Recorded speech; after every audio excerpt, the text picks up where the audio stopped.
भरत ने अपने बड़े भाई राम से राज्याभिषेक को लेकर क्या कहा, सुनिए इस छोटे से प्रसंग में। भगवान प्रभु श्री राम ने भरत को अपना भक्त समझकर उनसे पूछा, तुम जटा वत्कल और मृगचरम धारण करके यहाँ क्यों आए हो? यह सुनने की मेरी इच्छा है। तुम मुझसे कहो, तुम राज्य छोड़कर जटाएं धारण करके काला मृग चर्म ओढ़कर यहाँ आने का कारण मुझे बताओ।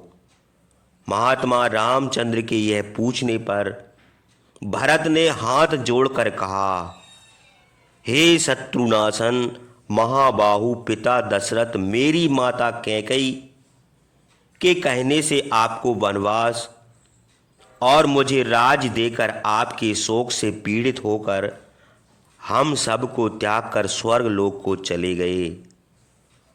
उन्होंने यश करने वाला यह घोर अन्याय किया है। मेरी माता कैकेयी को राज का फल नहीं मिला, बल्कि वह शोक से पीड़ित और विधवा होकर घोर नरक में गिरी है। मैं आपका वही दास हूँ। अतएव आप मुझ पर प्रसन्न हो। आप आज ही इंद्र के समान अपना अभिषेक कराइए। यह संपूर्ण प्रजा और ये विधवा माताएं आपको प्रसन्न करने के लिए आई हैं। अतएव आप प्रसन्न हो। हे सम्मानप्रद, बड़े होने के कारण आप ही राज के अधिकारी हैं। आप ही का राज्याभिषेक होना चाहिए। अतएव धर्म के अनुसार राज ग्रहण करके हम लोगों का मनोरथ सफल कीजिए। शरद ऋतु में निर्मल चंद्रमा के उदय होने पर जिस प्रकार रात शोभित होती है, उसी प्रकार आपको स्वामी पाकर पृथ्वी साधवा होगी। मैं इन मित्रों के साथ आपके पैरों पर सिर रखकर प्रार्थना करता हूँ। यह कहकर महाबाहु भरत ने आंखों में आंसू भरकर रामचंद्र के पैरों पर सिर रख दिया।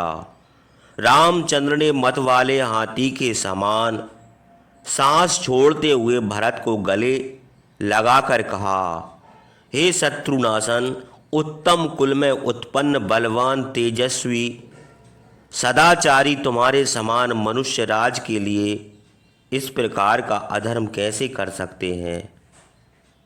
मैं तुम में रत्ती भर भी दोष नहीं देखता। तुम लड़कपन से जो अपनी माता की निंदा करते हो, यह भी उचित नहीं है। हे निष्पाप, पिता आदि गुरुजन अपनी स्त्री और पुत्रों पर हमेशा इच्छा अनुसार व्यवहार करते हैं। हे सौम्य, संसार में सज्जन पुरुष जिस प्रकार स्त्री, पुत्र और शिष्य आदि को अपना आज्ञाकारी समझते हैं, वैसे ही हम लोगों को पिता का आज्ञाकारी होना चाहिए। महाराज दशरथ मेरा राज्याभिषेक भी कर सकते थे और मृगचरम तथा वत्कल पहनकर मुझे वन को भी भेज सकते थे। वे अपनी इच्छा अनुसार मुझे आज्ञा दे सकते थे। हे धर्मज्ञ, जिस प्रकार लोग सम्मानित पिता का गौरव करना उचित है, उसी प्रकार माता का सम्मान भी करना चाहिए। हे रघुनंदन, धर्मात्मा पिता और माता ने मुझे वन में रहने की आज्ञा दी है। मैं किस प्रकार उनकी आज्ञा के विरुद्ध काम कर सकता हूँ? तुमको अयोध्या का राज करना चाहिए और मुझे वत्कल वस्त्र पहनकर दंडक वन में रहना चाहिए। महातेजस्वी महाराज दशरथ सबके सामने इस प्रकार की व्यवस्था करके स्वर्ग लोक को गए हैं। इस समय वही धर्मात्मा राजा दशरथ तुम्हारे प्रमाण हैं, अर्थात वे जो कह गए हैं वही तुम करो। पिताजी जैसा बंटवारा कर गए हैं, उसी के अनुसार राज का भोग करना तुमको उचित है। हे सौम्य, मैं 14 वर्ष वन में रहकर महात्मा पिताजी के दिए हुए अपने भाग का भोग करूँगा। इंद्र के समान सब लोगों के पूज्य महात्मा राजा दशरथ मेरे पिता हैं।